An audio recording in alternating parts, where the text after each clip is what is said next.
Hi Scorpios, this is your July 2018 Astrology Horoscope. This is my reading as well. I'm a Scorpio rising, so if you're a Scorpio sun, ascendant, moon, or have major planets in Scorpio, this is the reading for you. And this is a very intense month. That's an understatement. There won't be a dull moment this month. We start right off the bat. There's a retrograde in Mars happening tomorrow. I'm recording this on 25th of June. There's a full moon in Capricorn happening towards the end of the month of June as well. And then in July, there are two major eclipses. Jupiter is going direct in our sign, and then finally Mercury goes retrograde as well. So there's a lot happening. I've split the video between June and July, so this is the July video to focus purely on the eclipses. If you want to go back and refer to Mars retrograde effects, just look at the June-July video. Let's dig in. Now in July, right off the bat, very, very different energy and amazingly positive energies start playing out. Jupiter is in trine with Sun. This is fabulous energy on 5th of July. You feel so on the top of the world. Jupiter is right now in your sign. It's a planet of expansion. Sun is our vitality. You feel a little bit refreshed. And you have a beautiful grand water trine, Neptune forming a positive aspect in the house of romance and love and children, with Jupiter in your first, in your sign, with Sun in your ninth house of philosophy. So you're having a great time with your loved ones. It's positive energy. It's a refreshing energy. It will give you a break. More importantly, this is how the month starts out, but it gets better. It does get better. I mean, eclipses are intense, but you have a lot of positive energy because eclipses are required to bring about changes, right? Women, we have been standing still waiting for some things to change in our life for some time. Eclipses do manifest things for us. They are one of the most potent transits that exist. They give us something that we need. I don't know whether it is something that we want right now, but it would be something that we need. So with this July 5th transitioning to July 10th, finally, since March, Jupiter, the planet of expansion and good luck, everybody has been telling us, right? Jupiter is in Scorpio. We should see some positive effect of that come through. But Jupiter went retrograde in Mars. So when it went retrograde in March, it started going more inward. And the manifestation was more inward. We did not, at least I did not see any material manifestation, and most of the Scorpios that I know did not see a material manifestation come about from Jupiter. Jupiter is good luck. So July 10th, finally Jupiter goes direct in our sign. This is something I have been waiting for, because Jupiter goes in our sign once in 12 years. Whenever Jupiter comes to our sign, it starts a completely new 12-year cycle. And whenever Jupiter is in our first house, which it is right now, some new positive phase of our life starts. And I'm looking forward to that. Jupiter goes direct in 12 to 13 degrees Scorpio.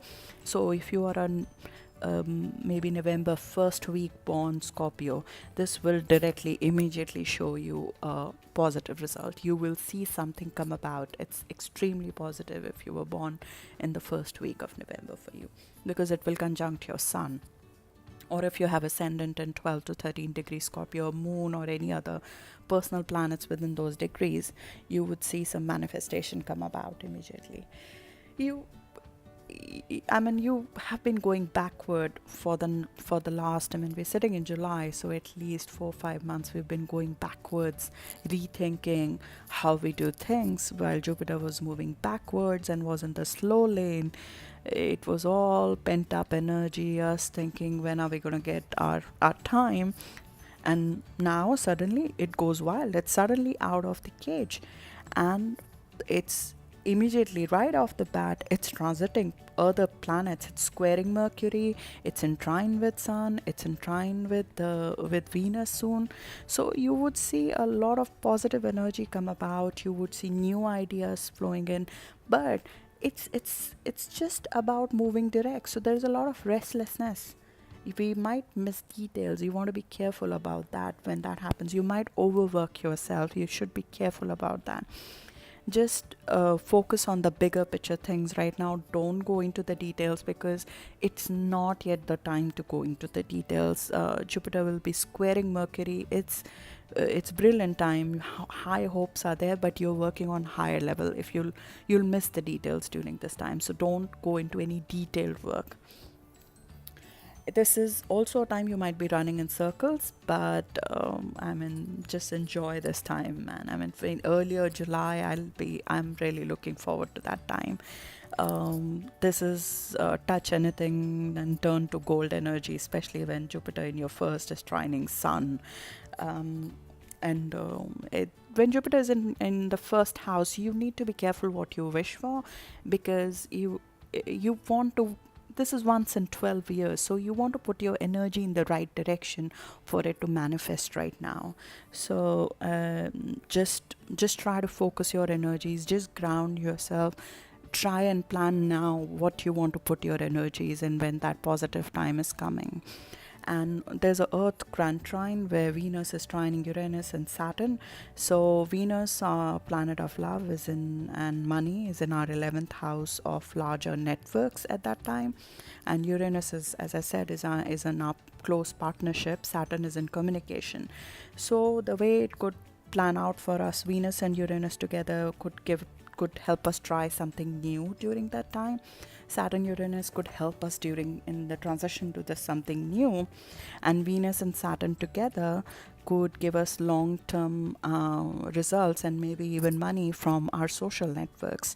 So see if anything new comes up, you should go ahead and try that, because it's a grounding energy. You are not going to go wild and into wrong networks at this time. Just try if something new, a new partnership comes up. It might give you something that you've been always looking for in terms of both love probably and friendship or money. Uranus in 7th can suddenly bring about partnerships and love as well, so that's something to look forward to. So that's what's playing out till the about 10th 11th of July. This Jupiter will be in our first house till November, so enjoy this energy, make your dreams come true, what you've been planning for. Now comes the first bank of July, which is the new moon solar eclipse. This happens on July 12th in 20-degree Cancer in our fellow water sign. Water pulls you into its energy, because we are a water sign as well, but it's a positive energy with us. It's happening in our 9th house of philosophy. It's not a very life-changing house. It's deeper understanding, it's philosophy, higher education. um, these are changes, that a new change in philosophy that you're bringing about. It can also bring about a travel or an adventure. This is growing your personal knowledge, and North Node will move in this direction as well for the next 2 years. So this is the first eclipse in a series of eclipses that you're going to have. So for the last 2 years, we were having all our eclipses in the career house and the house and the fourth house of family. That axis will shift in November to our philosophy and communication. So you'll see that change happen by November, anyways. This eclipse, the first eclipse, give you a glimpse into what's happening. You might get a communication between 12th of July to 27th of July, which will give you a hint of what's to come probably for the next 2 years. Something new might start. Either it's a higher education, it's a long distance travel, some legal matter starts, or you might start some publishing project which will help you write a book over the next 2 years. You might initiate a contract for that. It's also the energy of change in philosophy, and for that you might decide, okay, I need to travel, take a sabbatical and go study in another country. These things are definitely something that might happen. Initiate with this eclipse. I feel this eclipse is a little bit weaker because it's in 20-degree Cancer, unless you have some personal planets on 20-degree Cancer. Cancer trines Scorpio It's not going to affect any direct one of the four axes that I mentioned, which are most important for you. But you should get the message. You should pay attention to the message that's coming through. What would definitely affect you more than this is the blood moon total lunar eclipse, the full moon total lunar eclipse on July 27th, which will be coming with the stress and attention of Mars and South Node, and it will be squaring Uranus. So, this is the intense energy I will warn you about. This is end of the month of July. Your fourth house, Mars is retrograde in this house. I told you all about how that's going to affect at the start of the video. If you're seeing this later in July, you can go back and listen to it. But you are reviewing how you fulfill your emotional needs, and you might be changing your houses. You might be redefining where you live, how you live, and who you live with, and your relationship with your mother and family of origin, and any baggage that you might have. So this full moon brings about some sort of culminations and ending. As I said, new moon brings new start. So July 12th was new start. July 27th is probably some sort of ending, which might have started maybe about 6 months back. This is coming with your ruler, Mars. So there's going to be strong, bold action. It's coming with South Node. So you might let go, at least in your thoughts, you might let go somebody or something. And it squares Uranus, so it might be impulsive and might come suddenly. You are already warned about it, and I'm not looking forward to that at all. I know that Mars already riles us up. Mars going backward already riles us up. Depends, if Mars is retrograde in your planet, then maybe you're not affected as much, but normally it causes stress in personal relationships already. This full moon might be your release from something that's not working, or a behavioral pattern which is not working. I would suggest this is a good time to take a holiday or go away, moving away from the house you're living in, maybe from the parents, or just do whatever you need to do to not get so frustrated or not have any sudden impulsive negative action. So manifestation of that is something always good for you. It does bring about something that you need, as I said.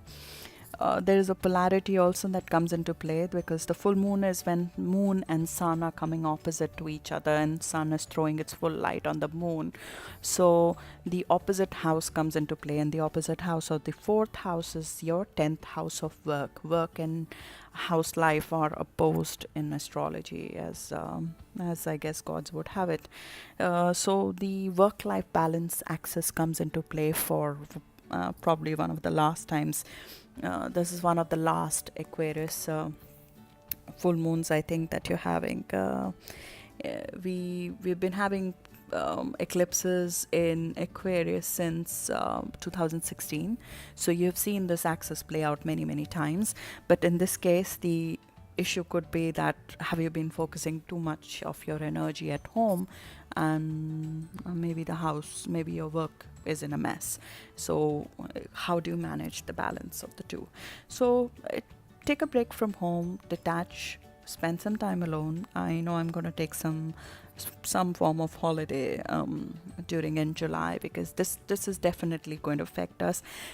This comes about in 4-degree Aquarius, so if you have any personal planets between 0 to 10 degree of Scorpio, that's going to personally affect you. Fixed signs, Taurus, Leo, Scorpio, Aquarius, are directly affected by this. So if you're born between 22nd of October to 2nd of November or so, you are directly affected by that, and that this will be more severe in terms of effect on you. So that's about it. I mean, Mercury will also go retrograde in your work sector at this time, so everybody will be on summer holiday hopefully at that time. So you want to probably take some time off. When Mercury goes backward in your work sector, communication at work doesn't work well. So I would probably think that's a good time to stay away from work and just go away for some time. So have a great have a great month. It's an intense month, as I said. And do comment, like, and subscribe to my channel. I look forward to that. I look forward to hearing how your month went. Thank you.